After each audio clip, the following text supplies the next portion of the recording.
You were Chief Justice also, sir, during the contentious, I'll come to COVID later, during the contentious farmer agitation. And you stayed the implementation of farm laws until further orders. Now, traditionally, the Supreme Court, sir, has been very wary of passing interim orders that stay laws passed by Parliament. And yet you did so. Yes, I did. Were you aware again that, like it or not, you were stepping into a political minefield? You see, the courts seem to be stepping into a political minefield. The media reacts and then you say, oh, the media is dragging us into... political minefield? There was a law before us. Yes. There was a challenge to a law before us. Yes. We were seeking the government's response to the challenge. We were reading stories and watching stories on the television about people attacking each other, forces attacking each other, people jumping onto the Red Fort on the Independence Day, I think. And Republic Day. Republic Day. So many violent instances.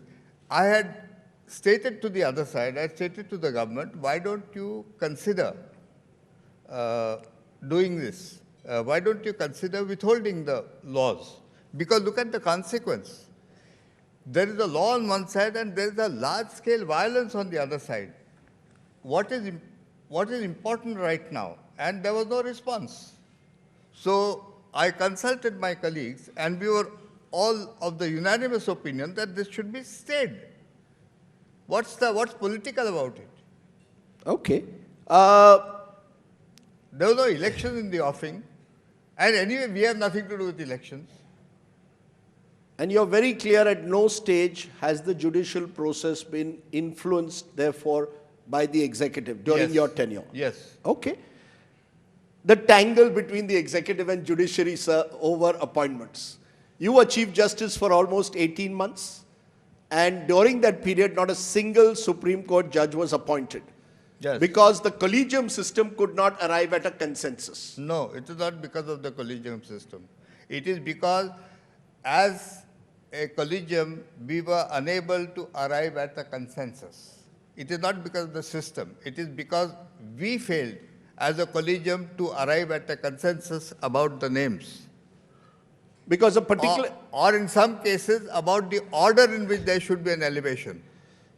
Because there was a particular judge in your collegium who insisted that Justice Akhil Qureshi be elevated to the Supreme Court.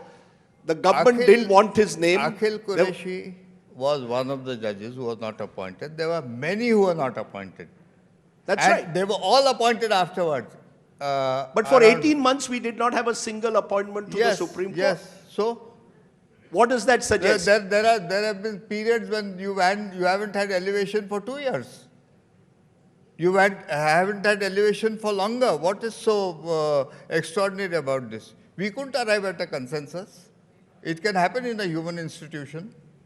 Do you believe, therefore, that there is a need to relook at the system as it exists? Why should judges, 5 sister judges, sit together and decide on who will be who will be their fellow judges? Should the executive have a greater say, as the executive seems to want? The law minister seems to be running a campaign calling for a review of the collegium system. Let's not go by the government of the day, the law minister of the day, or the chief justices at the collegium of the day.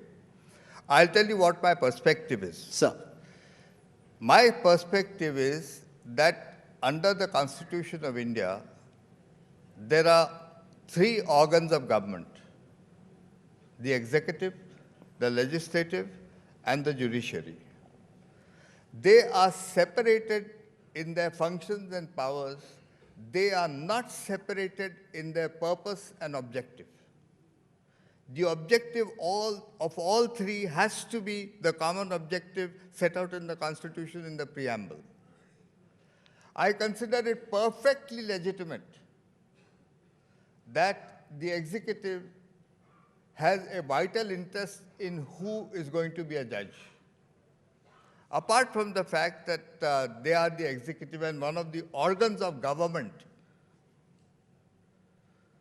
they are also the largest litigant in any court. Now the problem is not that they have an interest in it. The problem is how to give effect to that interest. Earlier, it was only the Chief Justice of India who decided it along with the government. Sometimes the Prime Minister, the executive, the law minister. Then came the two judges case. It was widened. The Chief Justice of India's power was shared with the collegium. Power and responsibility. It was also, you brought in more fresh views on the same elevation. Then came the parliamentary law NJA, National NJC. Judicial NJC, that provided a wide representation to all kinds of opinions, including to social workers, eminent people. The Supreme Court did not agree with it, and they struck down that law. They also struck down the constitutional amendment on the ground that the independence of the judiciary expressed through the appointment of judges is a part of the basic structure. So there was no say to the executive formally.